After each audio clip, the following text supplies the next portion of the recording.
Welcome Welcome, sir. this edition of our educational program. The presenter is Dr. Fatima, our HS in PMR department.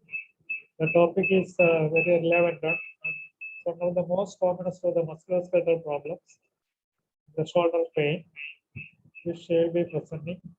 Let's join her. Okay. It's to Fatima. Good afternoon, everyone. I hope I'm audible. Am I audible? Yes. Okay. So, good afternoon, everyone. Today we will be dealing with a case of pain shoulder. Now, we will just move on to a case.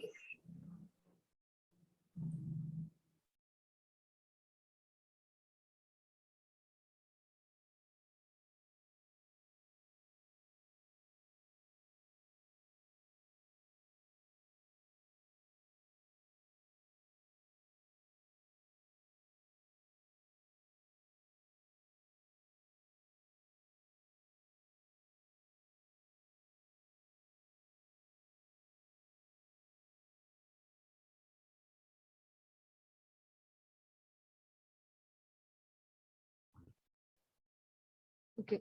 So here we will be dealing with case of a 55-year-old female named Saraswati, who is a housewife hailing from Kovalam.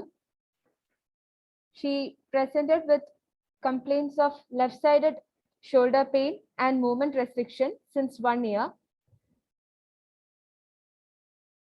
History of present illness.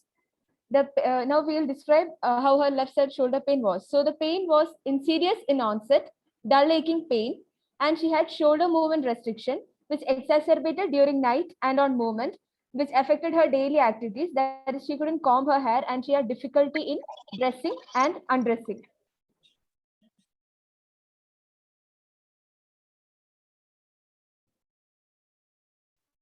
There is no history of trauma, weakness, sensory deficit, and there is no history of chest pain, abdominal pain, and neck pain. Pain intensity progressed over time, that is, it increased over time. And she was a known case of type 2 diabetes mellitus since 18 years, and she's taking on medication. She is a known case of hypertension since 2 years and dyslipidemia since 2 years. Known case of bronchial asthma for past 2 to 3 years and is on medication. Personal history. There is no history of addictions and habituations. She attained menarche at the age of 13. It was regular cycles and it lasted for 3 to 4 days out of 30 days.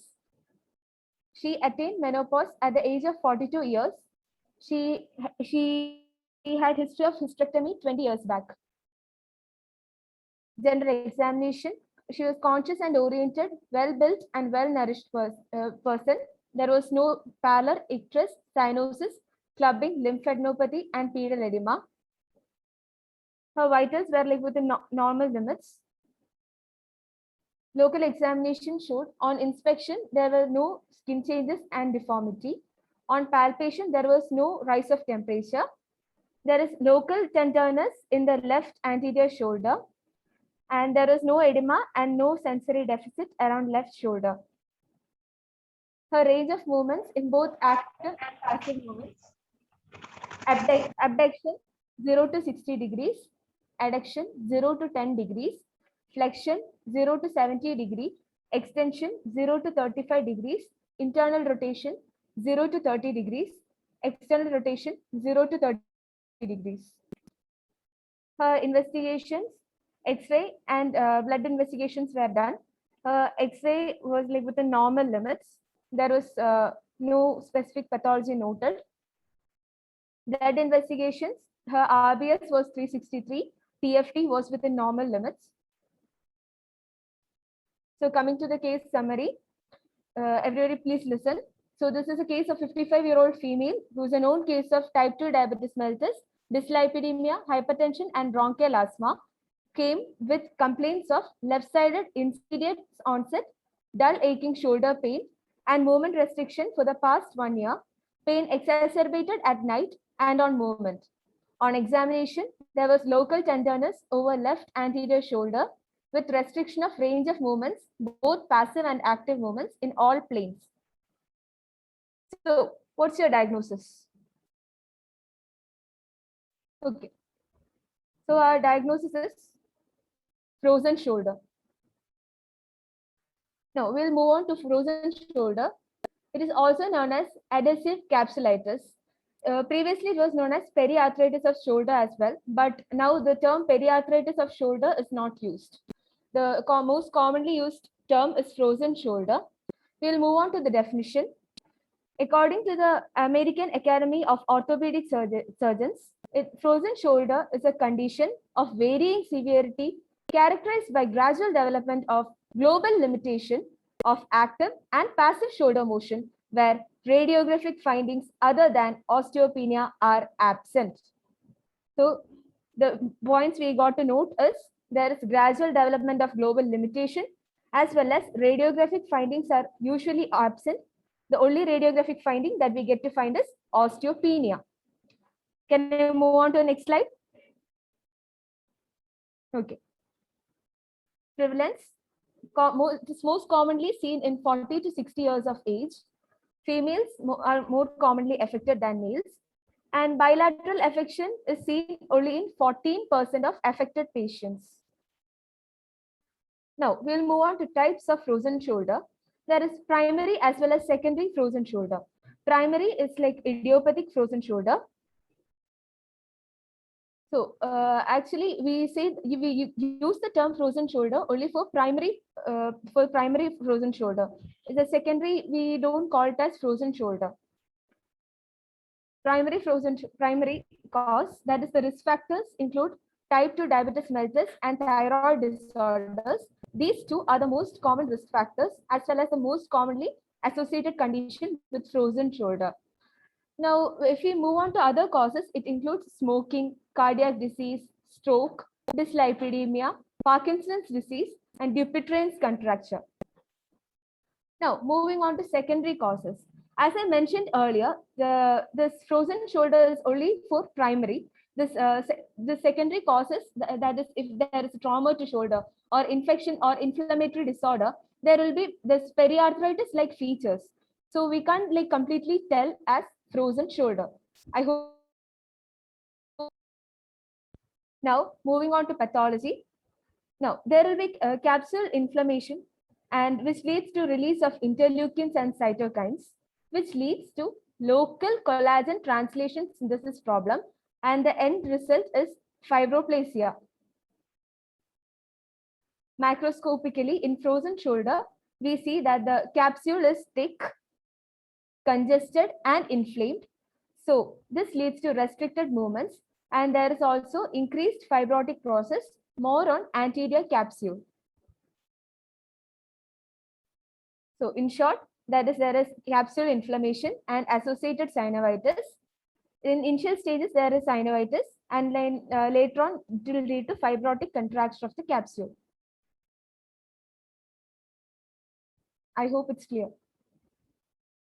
This is a picture of frozen shoulder. Here we can see thickening, fibrosis, and shrinking of the capsule. Now, clinical features. Here on, we'll deal with primary frozen shoulder.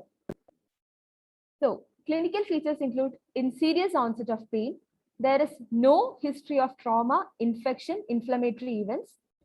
Now, moving on to other characteristic of pain, it is poorly localized pain in shoulder, exacerbated on night and on movement, and it affects the daily activities because of restriction of shoulder movements. On examination, we will get tenderness predominantly on anterior shoulder. There is global restriction of active and passive range of movements in at least 2 planes.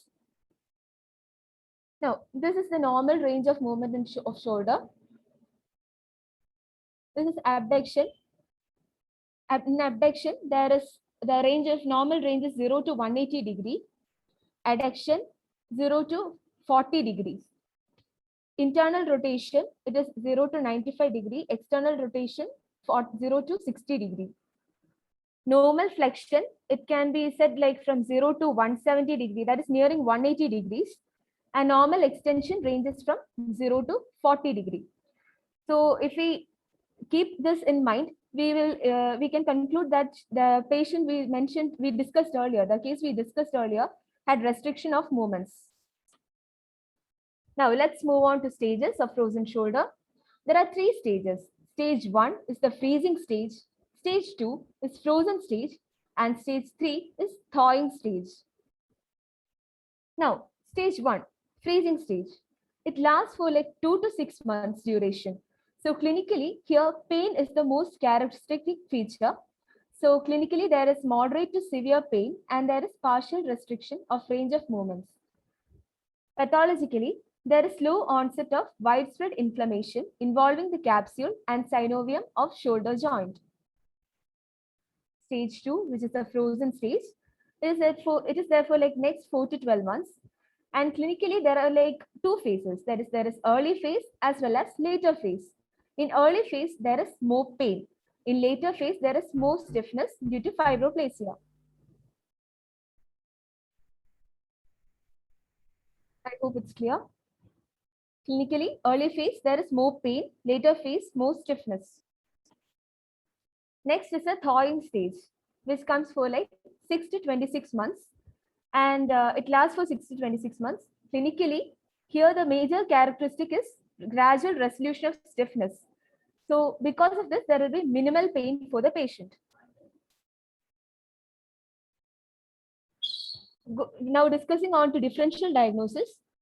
So the first differential diagnosis is rotator cuff pathology, then subacromial pathology. Then third, we can say like osteoarthritis of shoulder joint, post-traumatic stiffness, post-stroke shoulder subluxation, inflammatory arthritis, for example, rheumatoid arthritis. Then it could be referred pain. As we mentioned in the history earlier, we said there is no history of chest pain or no history of abdominal pain. No history of chest pain, this we should rule out like myocardial infarction. And like no history of abdominal pain, we mentioned because of to rule out abdominal pathology. That is, for example, this pain from gallbladder is referred to the right shoulder. So referred pain should also be ruled out. Next is neck pathology. That is, for example, long-standing cervical spondylosis, Pancoast tumor, cervical radiculopathy. Then there is complex regional pain syndrome. Then we should rule out bone tumors also. Moving on to investigations. So mainly we'll do 4 investigations. That is, first we'll do X-ray of shoulder, then we'll do blood investigations, USG shoulder, and MRI of shoulder. Now, why X-ray of shoulder? Now, X-ray of shoulder is usually normal in frozen shoulder. In certain cases, we can see osteopenia, that is, we will look for bone loss. Now, X-ray of shoulder will also help us to rule out bone tumors and features of osteoarthritis like loss of joint space. Blood investigations. We mentioned that there are this diabetes mellitus and thyroid disorders are factors. So we will look for associated factors like type 2 diabetes mellitus and thyroid function test, dyslipidemia. And USG shoulder, the finding is that there will be thickened coracohumeral ligament and some vascular changes. MRI of shoulder is done to rule out any secondary causes, as we mentioned earlier, trauma, infection, and inflammation. Now, this is an X-ray of frozen shoulder left side. Here we can see the bone loss, that is, there is osteopenia. Other than this, this X-ray is normal, that is, joint space is normal. There is no specific feature suggestive of other disorders. Now we will move on to treatment. Is there any doubts? May I move on? Okay. Now treatment, there are like maybe 2 types of treatment. That is pharmacological treatment and non-pharmacological treatment. In non-pharmacological treatment, there are like physical modalities and surgical methods. Moving on to pharmacological treatment. In pharmacological treatment, we use NSAIDs and analgesics. Now, we use this pharmacological this treatment for like the acute phase, that is for the first 2 to 3 weeks, and for pain relief. Here, always remember, NSAIDs should always be used in the acute stage, that is for the first 2 to 3 weeks. Then there is like pharmacological modalities. We use corticosteroids as well. We can use oral corticosteroids and intraarticular injection. So this local, that is the intraarticular injections are like usually preferred, especially in type 2 diabetes mellitus. Now we will avoid local corticosteroids even in uncontrolled type 2 diabetes mellitus. That is, we will know by doing a test called HbA1c, which will be very high in uncontrolled diabetes mellitus. And drugs used are triamcinolone and methylprednisolone. Now we'll move on to non-pharmacological modalities. We'll move to this only after treating the acute phase. So after acute phase, we'll go to like first we'll prefer physical modalities. That there is pain relieving modality as well as mobilization modality. Pain relieving modality, we can use TENS, that is transcutaneous electrical nerve stimulation. Then there is hot pack. So for improving mobilization, we can use ultrasound therapy, shortwave diathermy, and activities to improve range of movements. Then there's a technique called hydrodilatation to distend the joint. So here we use saline or local anesthetic to break the adhesions of the capsule of the shoulder joint. So next we'll just see what all facilities are available in our PMR department as a physical modality for improving for the treatment of frozen shoulder. First is the shoulder wheel. Next is the hand ladder. These modalities are used for improving the range of movements of the patient. This is the sanding unit. This is the shoulder pulley. Now this is a picture showing the ultrasound therapy for this frozen shoulder. This is how transcutaneous electrical nerve stimulation or TENS is done. Now we will see some exercises. Pendular exercises. In standing, lean forwards, resting the unaffected hand on a wall or countertop. Swim the affected arm forwards, backwards, side to side, and round in a circle. Keep the shoulder relaxed at all times. To start with, do one set of 15 repetitions, and as you become fitter and stronger, increase this to 3 sets of 15 repetitions. Okay. So the main principle in this exercise, that is in all the exercises which we are going to see further, is that we use the unaffected side to move the affected side.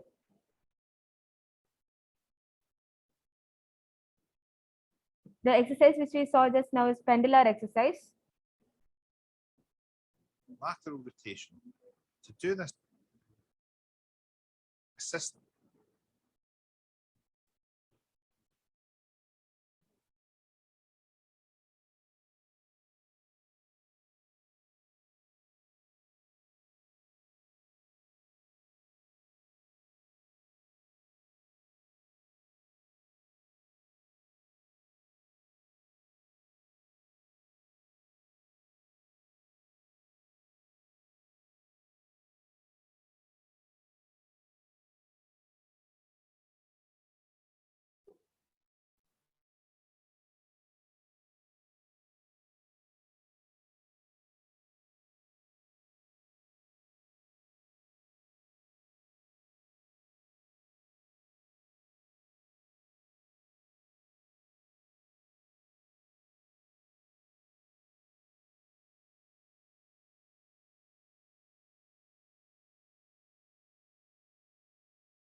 forwards, backwards, side to side, and round in a circle. Keep the shoulder relaxed at all times. To start with, do one set of 15 repetitions, and as you become fitter and stronger, increase this to 3 sets of 15 repetitions.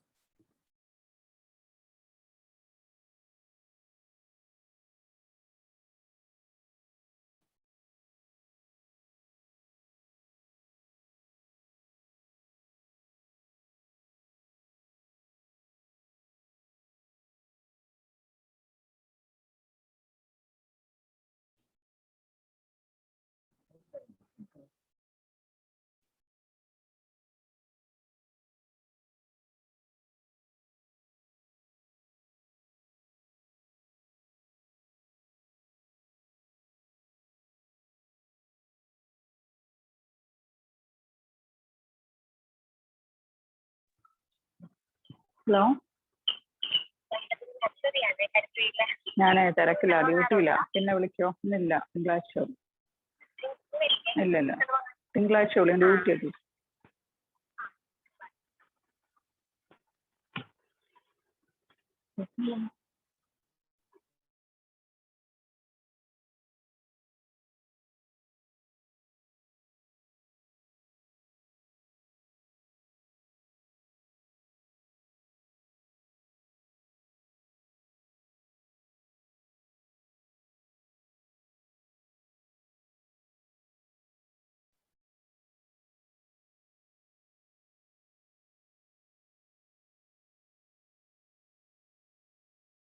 Assisted medial rotation. In standing, put your affected hand behind your back. Drape a rolled up towel over your unaffected shoulder and hold with your unaffected hand. Hold the bottom of the towel with your affected arm and use the unaffected arm to stretch the affected arm further up your back. Hold the stretch for 20 seconds and repeat 5 times.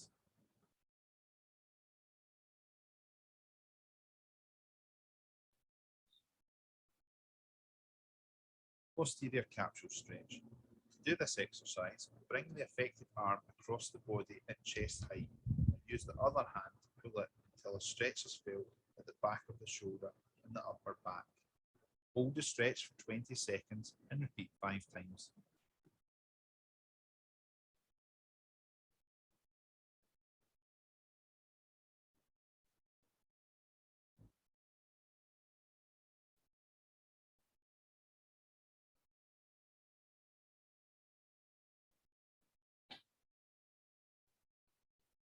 Assisted abduction. In standing, have both arms straight and by your side. Hold a stick in both hands and use the unaffected arm to push your affected arm out to the side. Keep your arms straight at all times and your shoulders relaxed.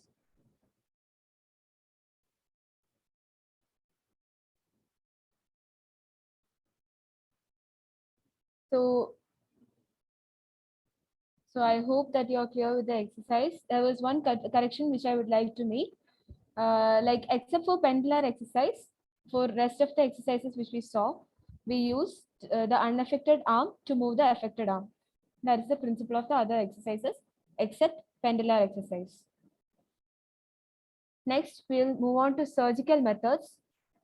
We'll resort to surgical methods only if our conservative management fails. That is, we will just check for a period of around 4 to 6 weeks.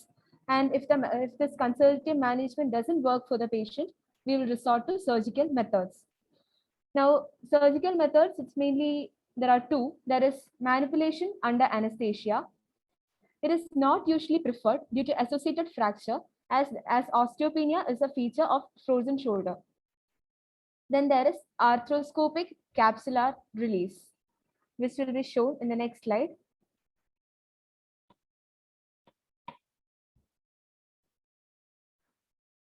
This is a picture of arthroscopic capsular release.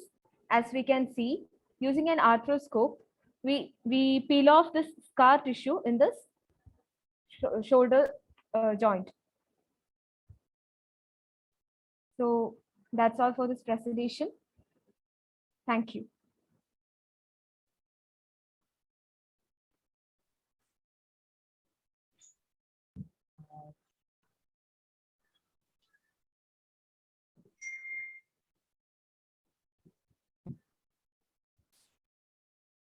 Thank you, Dr. Fatima. Now we can move on to questions.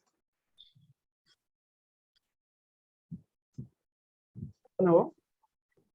Questions, please, regarding the topic.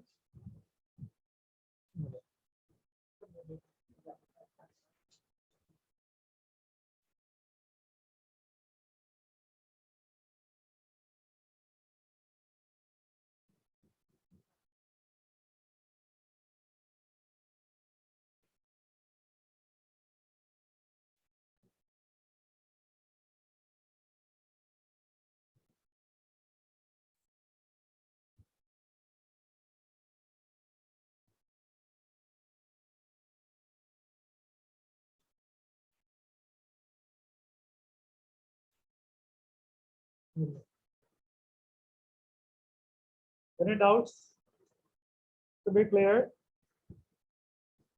Then let me ask you one thing. How will you measure the range of motion of joints? Somebody else?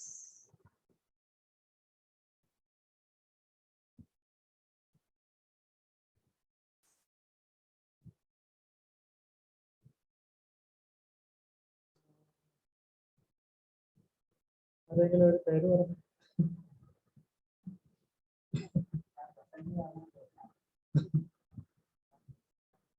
Fathima എടുത്തോ.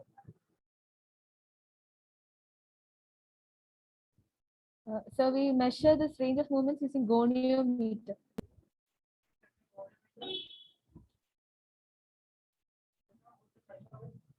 Yes, sir.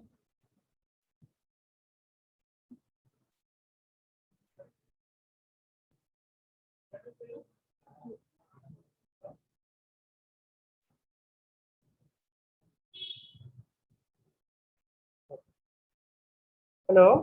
Yeah, can you see this? What is this?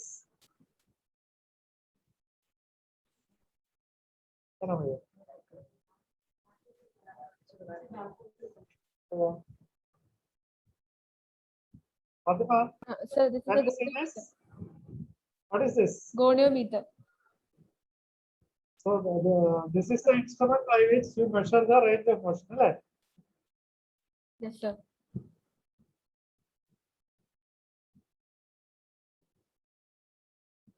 This is a modified one. Original was made of, no, it's very easy to make now. Then what else? Anybody?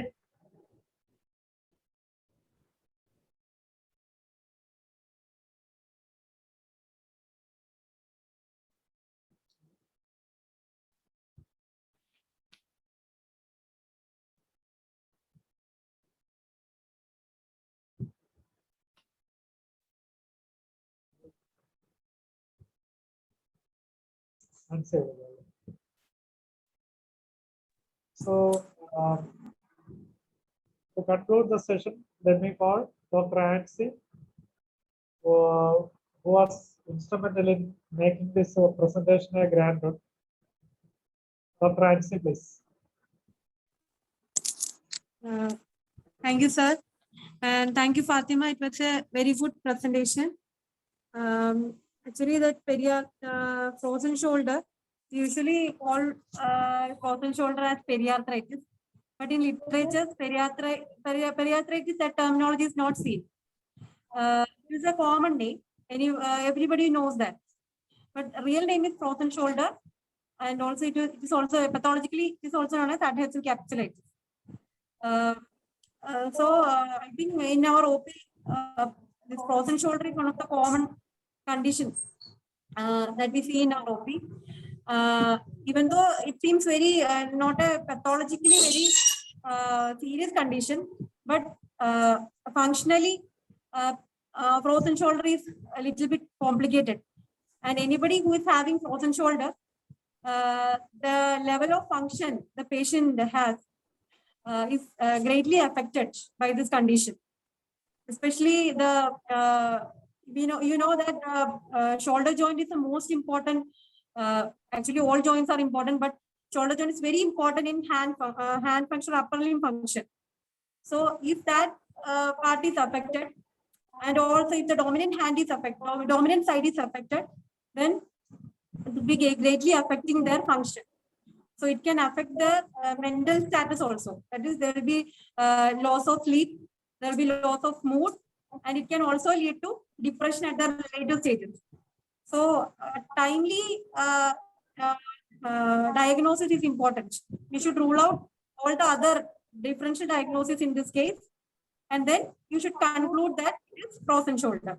And once it is diagnosed, what usually we see is that in general practice, this condition is underestimated, and a patient is asked to give rest to the shoulder to reduce the pain. But unlike any other condition, for frozen shoulder, we should mobilize the shoulder.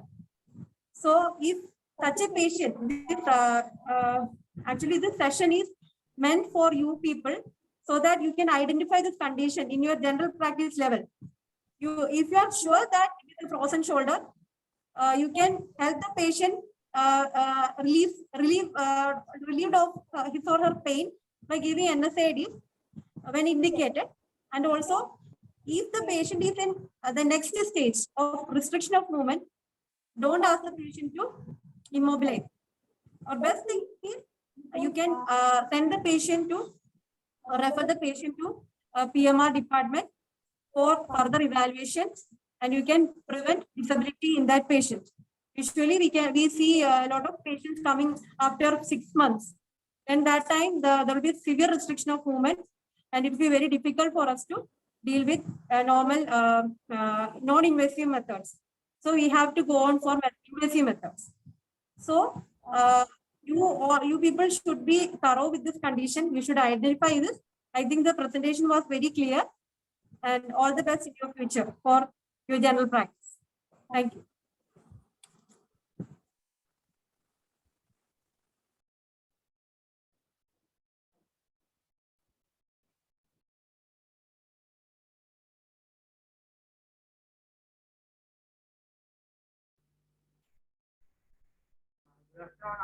കേൾക്കാൻ പറ്റുന്നുണ്ടല്ലോ അല്ലേ?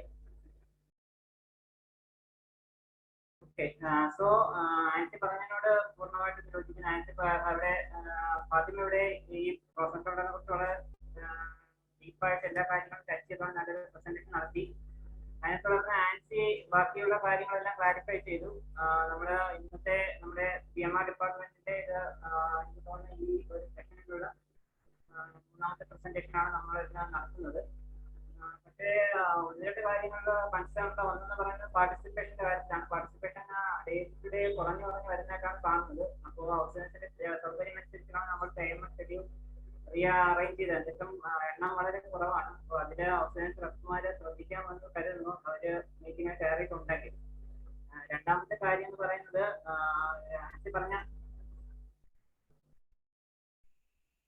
ആൻസി പറഞ്ഞ ഒരു കാര്യം, അതായത് Periya arthritis എന്നുള്ള കാര്യം, അതൊരു വസ്തുതയാണ്. അതായത് നമ്മളൊക്കെ പണ്ട് പഠിക്കുമ്പോൾ, നമ്മൾ പഠിക്കുമ്പോൾ എന്ന് പറയുമ്പോൾ ഒരു 2000 ആ ടൈമിൽ condition of the shoulder which was presented today was called periarthritis. കാരണം അന്ന് അതിന്റെ pathology was supposed to be thought to be completely due to inflammation of the periarticular tissue. പക്ഷെ ആൻസി ഇപ്പോൾ ഇവിടെ ഫാത്തിമ ഇപ്പോൾ ഇവിടെ പ്രസന്റ് ചെയ്തത് പോലെ ആൻസി ഇപ്പോൾ ഇവിടെ ചൂണ്ടിക്കാണിച്ചത് പോലെ now the whole thought is changed.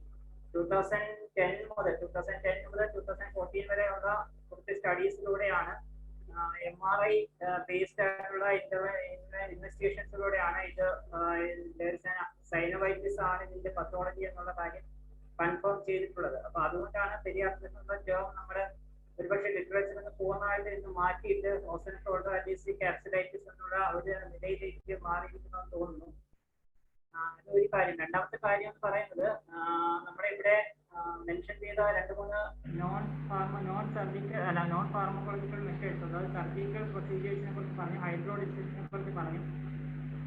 അപ്പോൾ സർജിക്കൽ പ്രൊസീജിയേഴ്സ് റിഫ്രാക്റ്ററി ആയിട്ടുള്ള കേസുകളിൽ ഹൈഡ്രോ ഡിസ്റ്റൻഷൻ അല്ലെങ്കിൽ manipulation under general anaesthesia, surgical release, arthroscopy release, ഇതൊക്കെ ട്രൈ ചെയ്യാമെന്നൊക്കെ ഇവിടെ ഫാത്തിമ പ്രസന്റ് ചെയ്ത് വളരെ ശരിയാണ്. ആ കാര്യങ്ങളൊക്കെ നമുക്ക് ട്രൈ ചെയ്യാൻ സാധിക്കും. പക്ഷേ ഇതിന് അവിടെ ഒരു ബേസിക് ഉള്ള പ്രോബ്ലം എന്ന് പറയുന്നത് ഫിസിയാട്രിക് ഇന്റർവെൻഷൻ ഏറ്റവും അധികം ആവശ്യമുള്ള ഒരു കണ്ടീഷനാണ് പെരിയാർത്രൈറ്റിസ്. ശരിക്കും അത് ഒരു ഫിസിയാട്രിസ്റ്റിനെ കൂടാതെ മാനേജ് ചെയ്യാൻ പറ്റാത്ത ഒരു കണ്ടീഷൻ ഏതെങ്കിലും കണ്ടീഷൻ ഉണ്ട് എന്ന് ചോദിച്ചാൽ അതൊരു പക്ഷേ പെരിയാർത്രൈറ്റിസ് തന്നെയാണെന്ന് പറയേണ്ടി വരും. കാരണം അതിന് നമ്മൾ ആർത്രോസ്കോപ്പിക് സർജറി ചെയ്താലും, നമ്മൾ മാനിപ്പുലേഷൻ അണ്ടർ അനസ്തീഷ്യ ചെയ്താലും, നമ്മൾ ഹൈഡ്രോ ഡിസ്റ്റൻഷൻ ചെയ്താലും അതിന് മൊബിലൈസ് ചെയ്തിട്ടുണ്ടെങ്കിൽ അതിനെ തിരിച്ച് വീണ്ടും പഴയ സ്റ്റേജിലേക്ക് തന്നെ റിട്ടേൺ ചെയ്യുന്ന ഒരു ഇതാണ് ഉണ്ടാവുന്നത്. അപ്പൊ നമുക്ക് 100% ഒരു മൊബിലൈസ് എന്നുള്ള രീതിയിൽ തന്നെ മുന്നോട്ട് പോയാൽ മാത്രം നമുക്ക് ടാക്കിൾ ചെയ്യാൻ പറ്റുന്ന ഒരു കണ്ടീഷനാണ് ഈ പെരിയാർത്രൈറ്റിസ് എന്ന് പറയുന്നത്. അപ്പോൾ അവിടെ ബേസിക് പ്രിൻസിപ്പിൾ ആൻസി നേരത്തെ പറഞ്ഞപ്പോൾ തന്നെ മൊബിലൈസേഷൻ ആണ്. മൊബിലൈസേഷനിലൂടെ മാത്രമേ നമുക്ക് പെരിയാർത്രൈറ്റിസിനെ ഓവർകം ചെയ്യാൻ സാധിക്കൂ. അതാണ് ഇവിടെ പറഞ്ഞ 2ാമത്തെ കാര്യം. പിന്നെ നേരത്തെ നമ്മുടെ പെൻഡുലാർ എക്സർസൈസ് കാണിച്ചു. പെൻഡുലാർ എക്സർസൈസ്, ഫോർട്ട്മാൻസ് പെൻഡുലാർ എക്സർസൈസ് പേരിലാണ് അറിയപ്പെടുന്നത്. പെരിയാർട്ടിസിനെ കുറിച്ച് ഷോൾഡറിനെ കുറിച്ച് നമ്മൾ ഇത്രയും പറയുമ്പോൾ കോട്ട്മാൻ എന്നൊരു പേര് പറയാതെ പോവുകയാണെന്നുണ്ടെങ്കിൽ അത് കോട്ട്മാനോട് ചെയ്യുന്ന ഒരു അനീതിയായിരിക്കും എന്ന് കരുതിയിട്ടാണ് ഞാൻ ഇത് എടുത്ത് പറയുന്നത്. Cellular exercises Codman's exercise. Codman എന്ന് പറയുന്ന ഷോൾഡറിന് വേണ്ടി ഒരുപാട് കാര്യങ്ങൾ കോൺട്രിബ്യൂട്ട് ചെയ്തിട്ടുള്ള ഒരു വലിയ മനുഷ്യനാണ്. അപ്പോൾ കോട്ട്മാൻസ് പാരഡോക്സ് എന്ന് പറഞ്ഞൊരു സംഭവമുണ്ട്. അതായത് നമ്മുടെ ഇപ്പോ അത് ആ കോട്ട്മാൻസ് പാരഡോക്സ് ഉപയോഗിച്ചിട്ടാണ് നമ്മൾ ശരിക്കും മാനിപ്പുലേഷൻ ആൻഡ് അനസ്തേഷ്യ തന്നെ ചെയ്യുന്നത്. കോട്ട്മാൻസ് പാരഡോക്സ് എന്ന് പറയുമ്പോൾ നമ്മുടെ ഇവിടെ കൂടിയിട്ട് 20 പേര് അല്ലെങ്കിൽ 22 പേരോ ശ്രദ്ധിച്ച് അറിയാൻ സാധിക്കാം. നമ്മുടെ ലിംബ് ഇങ്ങനെ വെച്ച് കഴിഞ്ഞാൽ this position is called internal rotation ആണ്. ഷോൾഡർ ഇന്റേണലി റൊട്ടേറ്റഡ് ആണ്. This is externally rotated. ഇത് എക്സ്റ്റേണലി റൊട്ടേറ്റഡ് ഷോൾഡർ ആണ്. എക്സ്റ്റേണലി റൊട്ടേറ്റഡ് ആണ്, പുറത്തേക്ക് റൊട്ടേറ്റ് ചെയ്തിരിക്കുന്നത്. ഇത് ഇന്റേണലി റൊട്ടേറ്റഡ് ആണ്. ഇത് എക്സ്റ്റേണലി റൊട്ടേറ്റഡ് ആണ്. ഇത് ഇന്റേണലി റൊട്ടേറ്റഡ് ആണ്. ഇനി നമ്മൾ ഷോൾഡർ ഇന്റേണലി റൊട്ടേറ്റ് ചെയ്ത് വെച്ചിട്ട് നമ്മുടെ ഷോൾഡർ ഒന്ന് ഫ്ലെക്സ് ചെയ്ത് നോക്കുക. ഫ്ലെക്സ് ചെയ്ത് എലിവേറ്റ് ചെയ്ത് തലയുടെ മുകളിൽ കൊണ്ടുവരിക. ഫ്ലെക്സ് ചെയ്ത് എലിവേറ്റ് ചെയ്ത് തലയുടെ മുകളിൽ ഷോൾഡർ തലയുടെ മുകളിൽ വെച്ചപ്പോൾ ഷോൾഡർ ഫ്ലെക്സ് ചെയ്ത് എലിവേറ്റ് ചെയ്തതിന് ശേഷം നമ്മൾ ജസ്റ്റ് അഡക്ട് ചെയ്യുക. നമ്മളൊന്ന് അഡക്ട് ചെയ്ത് കഴിയുമ്പോൾ ഷോൾഡർ വെച്ചിട്ട് ഓട്ടോമാറ്റിക്കലി എക്സ്റ്റേണലി റൊട്ടേറ്റ്. കോട്ട്മാൻസ് പാരഡോക്സ്. അതായത് നമ്മൾ തുടക്കത്തിൽ ഇന്റേണലി റൊട്ടേറ്റ് ചെയ്ത് വെച്ചിട്ടാണ് തുടങ്ങുന്നത്. ഫ്ലെക്സ് ചെയ്യുന്നു, അഡക്ട് ചെയ്യുന്നു, ഷോൾഡർ എക്സ്റ്റേണലി റൊട്ടേറ്റഡ് ആവും. നമ്മുടെ ഇത് പ്രിൻസിപ്പിളാണ് മാനിപ്പുലേഷൻ ആൻഡ് അനസ്തേഷ്യയ്ക്ക് ഉപയോഗിക്കുന്നത്. കാരണം നമ്മൾ അവിടെ റൊട്ടേറ്റർ സ്ട്രെയിൻ കൊടുക്കാൻ പാടില്ല. റൊട്ടേറ്റർ സ്ട്രെയിൻ കൊടുത്തു കഴിഞ്ഞാൽ റൊട്ടേറ്റർ മസിൽസിന് സ്ട്രെയിൻ വരും. അതുകൊണ്ട് റൊട്ടേറ്റർ ഫോഴ്സ് കൊടുക്കാതെ നമ്മൾ ഇന്റേണൽ റൊട്ടേറ്റ് ചെയ്ത് വെച്ചിട്ട് ഫ്ലെക്സ് ചെയ്തിട്ട് പിന്നെ അഡപ്റ്റ് ചെയ്തിട്ടാണ് എക്സ്റ്റേണൽ റൊട്ടേഷൻ കൈവരിക്കുന്നത്. അപ്പോൾ ഇത് ഒരു പാരഡോക്സ് ആണ്. നമ്മുടെ ഇതിന് എന്താ കാരണം എന്നുള്ള കാര്യം കൺഫ്യൂസിംഗ് ആണ്. അതുകൊണ്ടാണ് പാരഡോക്സ് എന്ന് പറയുന്നത്. നമ്മൾ ഇന്റേണൽ റൊട്ടേറ്റ് ചെയ്ത് വെച്ചിട്ട് ഫ്ലെക്സ് ചെയ്തിട്ട് അഡപ്റ്റ് ചെയ്ത് കഴിഞ്ഞാൽ ആംസിന് automatically go into external rotation. That is a paradox. അപ്പോൾ അതാണ്. പിന്നെ രണ്ടാമതൊരു കാര്യം ക്ലാരിഫൈ ചെയ്യാനുള്ളത് ഹൈഡ്രോ ഡിസ്റ്റൻസിനെ കുറിച്ച് ഒരു വാക്ക് പറയാൻ ആഗ്രഹിക്കുകയാണ്. കാരണം ഞാൻ പി ജി ചെയ്യുന്ന സമയത്ത് എൻ്റെ ഒരു തീസിസ് ടോപ്പിക് ആയിരുന്നു ഹൈഡ്രോ ഡിസ്റ്റൻഷൻ എന്ന് പറയുന്നത്. അതിന് നമ്മൾ 30 ml ഇവിടെ നമ്മൾ നേരത്തെ സ്ലൈഡിൽ കണ്ടു either local anaesthetic or normal saline ആണ് ഹൈഡ്രോ ഡിസ്റ്റൻഷൻ ഉപയോഗിക്കുന്നതാണ്. എന്നാൽ അത് രണ്ടും കൂടി ചേർന്നൊരു മിക്സറാണ് നമ്മൾ സാധാരണയായിട്ട് ഉപയോഗിക്കുന്നത്. അതായത് നമ്മൾ ചിലപ്പോൾ സ്റ്റീറോയിഡ് വേണമെങ്കിൽ ഉപയോഗിക്കാം, സ്റ്റീറോയിഡ് ഇല്ലാതെ വേണമെങ്കിൽ ചെയ്യാം.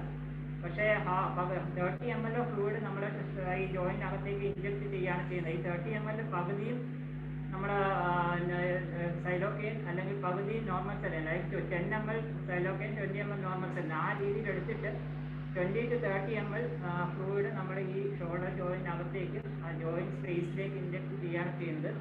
ഒരുപക്ഷെ ഞങ്ങളൊക്കെ പഠിക്കുന്ന കാലത്ത് ബ്ലൈൻഡ് ആയിട്ടാണ് നമ്മൾ ചെയ്തിരുന്നെങ്കിൽ ഇന്ന് പൂർണ്ണമായിട്ട് നമ്മൾ അൾട്രാസൗണ്ട് ഗൈഡഡ് ആയിട്ടാണ് പ്രൊസീജിയർ ചെയ്യുന്നത്. അപ്പോൾ ഇത്രയും കാര്യങ്ങളാണ് പറയാനുള്ളത്.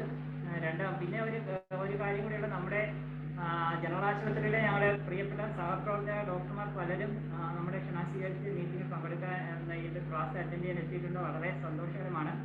മാത്രമല്ല എനിക്ക് തോന്നുന്നു രാഗി, നമ്മുടെ അസിസ്റ്റന്റ് പ്രൊഫസർ രാഗി എത്തിയിട്ടുണ്ടെന്ന് തോന്നുന്നു. അങ്ങനെയാണെന്നുണ്ടെങ്കിൽ രാഗി 2 വാക്ക് സംസാരിക്കാം. സജീനയുണ്ട്, സിന്ധുജയുണ്ട്, പിന്നെ അനൂപ് സാറുണ്ട്. അനൂപ് സാർ മുടങ്ങാതെ എല്ലാ ക്ലാസ്സിലും കയറുന്നതാണ്. അപ്പോൾ അവർക്കെല്ലാം 2 വാക്ക് സംസാരിക്കാം. അവിടെ എല്ലാം വാക്കുകൾ കേൾക്കാൻ എല്ലാവർക്കും കൗതുകം ഉണ്ടാകുമെന്ന് തോന്നുന്നു. So thank you. രാഗി ഉണ്ടെങ്കിൽ രാഗി. സാർ ഞാനുണ്ട് ഇവിടെ.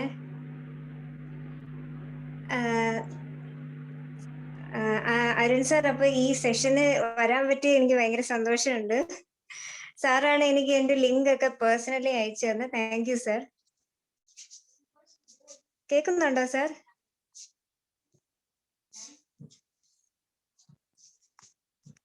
കേൾക്കാം രാഖി, പറഞ്ഞോളൂ. കേൾക്കാം. ഞാൻ സെഷൻ ആക്ച്വലി നല്ല ഒരു സെലക്ഷൻ ഓഫ് ദ ടോപ്പിക് ആണ് ആദ്യം ഒന്ന് അപ്രീഷിയേറ്റ് ചെയ്യേണ്ടത്. നമ്മൾ ഇപ്പൊ കഴിഞ്ഞ OP-യിലെ ലാസ്റ്റ് കണ്ട OP പോലും ഇതുപോലത്തെ 2 കേസെങ്കിലും കണ്ടു കാണും. ഇപ്പൊ ഈ എന്തായാലും സ്റ്റുഡൻസിന് ഇത് ഭയങ്കര യൂസ്ഫുൾ, ഡെഫിനറ്റ്ലി യൂസ്ഫുൾ ആയിരുന്നു. പിന്നെ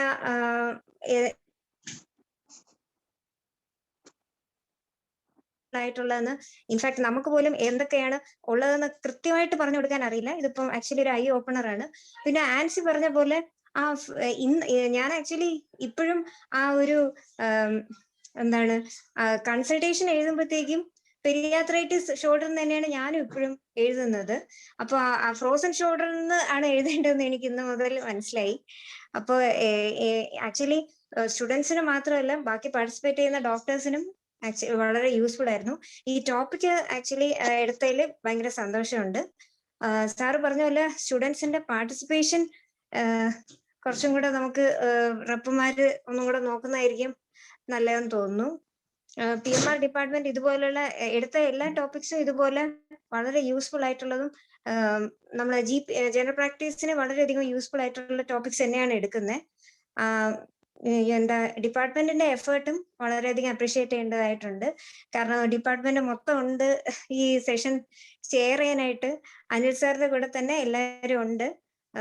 thank you so much sir. ഇനിയുള്ള ടോപ്പിക്സും എനിക്ക് എന്തായാലും പറ്റുമെങ്കിൽ കയറാനായിട്ട് താല്പര്യമുണ്ട്. Thank you so much sir.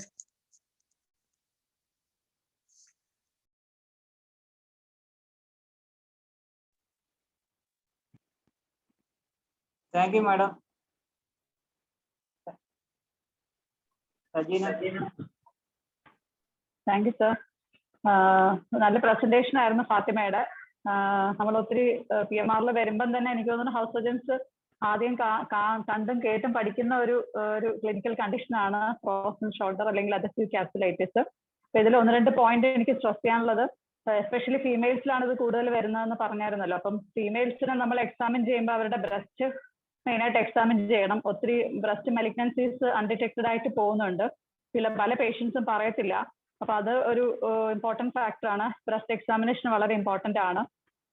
പിന്നെ മെയിൽസിൽ ചെസ്റ്റ് നോക്കണം. ചെസ്റ്റ് വെച്ചിട്ട് ചെസ്റ്റ് ബൈലാറ്ററലി നോക്കണം. മെലിഗ്നൻസീസ് എന്തെങ്കിലും ഉണ്ടോ എന്ന് റൂൾ ഔട്ട് ചെയ്യണം. ചെസ്റ്റിൽ വേറെ എന്തെങ്കിലും സൈൻസ് ഉണ്ടോ എന്ന് എക്സാമിൻ ചെയ്യുക. നെക്ക് റേഞ്ച് ഓഫ് മോഷനും നോക്കണം. അത് വളരെ ഇമ്പോർട്ടൻ്റ് ആണ്. പിന്നെ പ്രധാനമായിട്ട് ഫങ്ഷൻ ലിമിറ്റേഷൻ വരുന്നത് എസ്പെഷ്യലി ഫീമെയിൽസിനോട് നമ്മൾ ചെയ്യുമ്പോൾ കിച്ചണിലെ ജോബ്സ് ഒന്നും ചെയ്യാനായിട്ട് പെരിയാട്രൈറ്റിസ് ഒരിക്കലും റെസ്ട്രിക്ഷൻ വരുന്നില്ല. എസ്പെഷ്യലി അവരുടെ daily activities like dressing, combing hair, അങ്ങനെയുള്ള ആക്ടിവിറ്റീസിൽ എസ്പെഷ്യലി ഫീമെയിൽസിന് ഡ്രസ്സിങ്ങിൽ, പിന്നെ അതുപോലെ തന്നെ അവർ ഡെയിലി ബാത്തിങ് ആ സമയത്തൊക്കെ ഉള്ള ആക്ടിവിറ്റീസ് റെസ്ട്രിക്ഷൻ ആണ് വരുന്നത്. അപ്പൊ പല ഫീമെയിൽസ് പറയാൻ മടിക്കും. ഇപ്പൊ നമ്മൾ അവരോട് സ്പെസിഫിക്കലി അത് ചോദിക്കുമ്പോൾ തന്നെ അവർക്ക് അതൊരു നല്ല ഒരു എന്താണ് സപ്പോർട്ട് പോലെ അവർ അത് ആൻസർ ചെയ്യുന്നത്. അപ്പൊ അത് നമ്മൾ എന്തായാലും നോക്കണം. പിന്നെ നമ്മൾ വളരെ ഏർലി തന്നെ അത് ഡിറ്റക്ട് ചെയ്യുക. ഇനിഷ്യൽ ഒരു 1 to maximum up to 5 days ആ പെയിൻ ഉള്ള സമയത്ത് നമ്മൾ പെയിൻ റിലീവ് ചെയ്യാനുള്ള മൊഡാലിറ്റീസും കുറച്ച് റെസ്റ്റും പറയുക. ബാക്കി അത് കഴിയുമ്പോൾ as early as possible mobilise ചെയ്യുക എന്നുള്ളത് തന്നെയാണ് ഇതിന്റെ ട്രീറ്റ്മെന്റ്. അപ്പം പിന്നെ ഡിസ്യൂസ് സെറ്റർ മിക്കവാറും ഉള്ള പേഷ്യൻസ് എല്ലാം മൊബിലൈസ് ചെയ്യാതിരുന്നിരുന്ന് മിക്കവാറും around shoulder joint muscles wasting കാണാറുണ്ട്. അപ്പൊ അത് നമ്മൾ ഷോൾഡർ മസിൽസ് സ്ട്രെങ്തൻ ചെയ്യാൻ കൂടി അവരോട് അഡ്വൈസ് ചെയ്യണം. പിന്നെ ബാക്കി ഡിഫറൻഷ്യൽ ഡയഗ്നോസിസ് ബാക്കിയുള്ള കണ്ടീഷൻസ് റൂൾ ഔട്ട് ചെയ്യാനായിട്ട് നമ്മൾ ക്ലിനിക്കലി പേഷ്യന്റിനെ എക്സാമിൻ ചെയ്യും. Okay, thank U.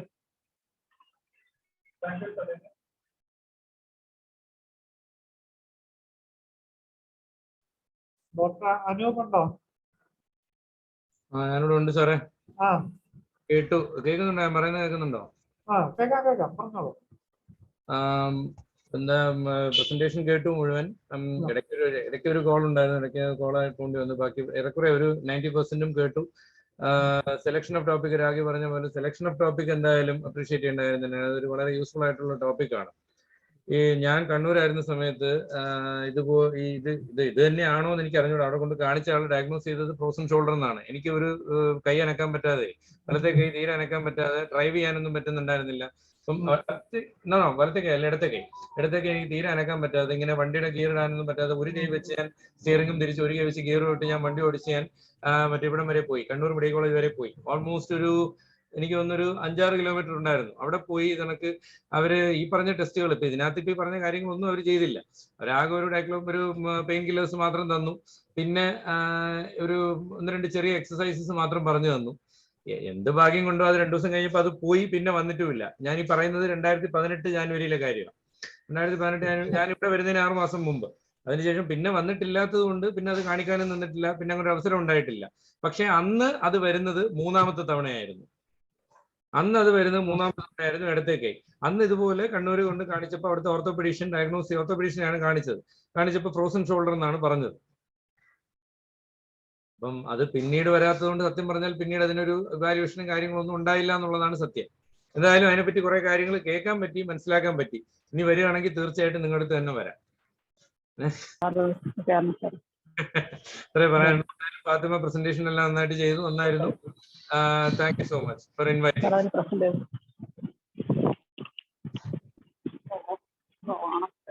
Sir presentation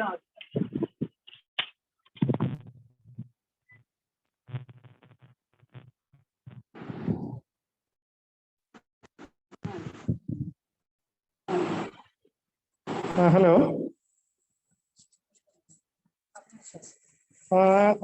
Anube. Hello, Anub. പോയാ കേക്കാമോ? അനുപേ, ഇത് വേറൊരു കാര്യം.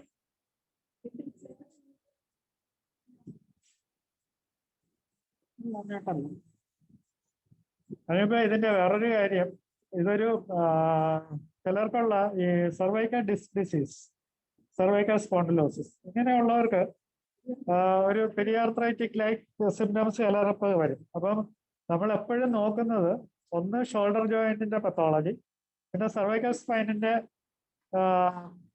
ഒരു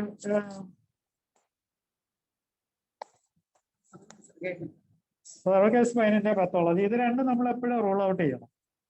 പിന്നെ അസോസിയേറ്റഡ് നേരത്തെ സജീന സൂചിപ്പിച്ചതുപോലുള്ള ബ്രസ്റ്റ് ലംപ് ഉണ്ടോ, TB, അങ്ങനെയുള്ള എല്ലാം ഒരു സിസ്റ്റമിക് കണ്ടീഷൻസും എപ്പോഴും നോക്കാം. പിന്നെ ഇതിന്റെ ബേസിക് ഇതെന്ന് പറയുന്നത് എക്സസൈസ് ആണ്. എക്സസൈസ് ചെയ്യുക എന്ന് പറഞ്ഞാൽ മൊബിലൈസ് ചെയ്യുക. അപ്പൊ ഈ എക്സസൈസിന് നമ്മുടെ ഷോൾഡർ ജോയിന്റിന്റെ മസിൽസിനെ ഒന്ന് പാകമാക്കി എടുക്കുന്നതിനാണ് നമ്മൾ ഈ മൊഡാലിറ്റീസ് കൊടുക്കുന്നത്. അതായത് pain relief, muscle relaxation, then mobilisation. അപ്പൊ ഇതാണ് നമ്മുടെ ഒരു വേ ഓഫ് മാനേജ്മെന്റ് ഇതിന്റെ. Okay, thank you. സിന്ധുജ ഇല്ലേ? Sindhuja, hello. Sir,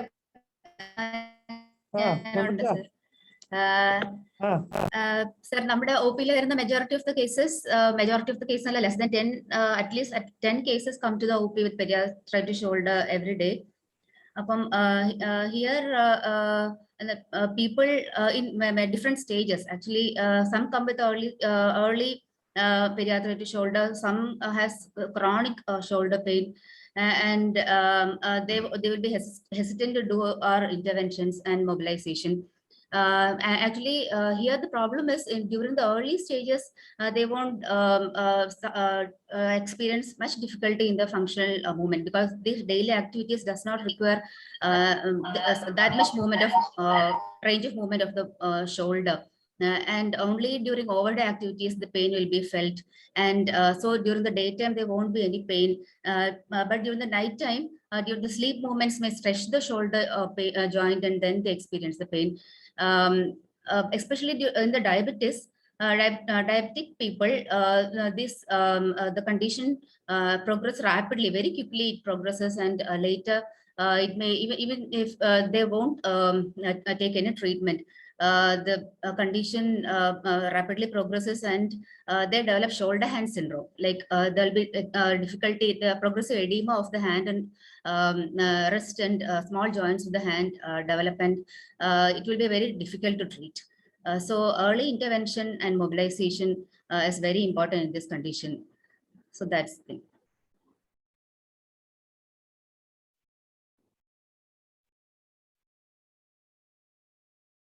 That's all, sir. Thank you. Thank you, Sindhu. Anybody else?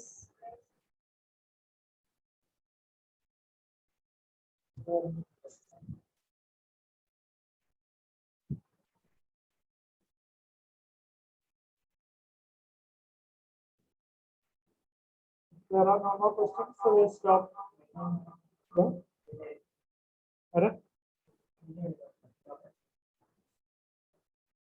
No.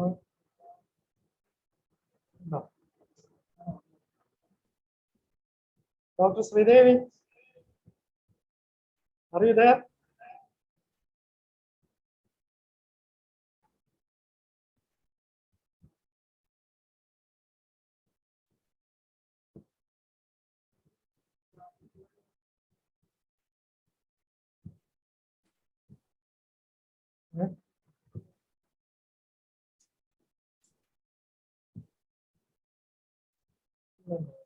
If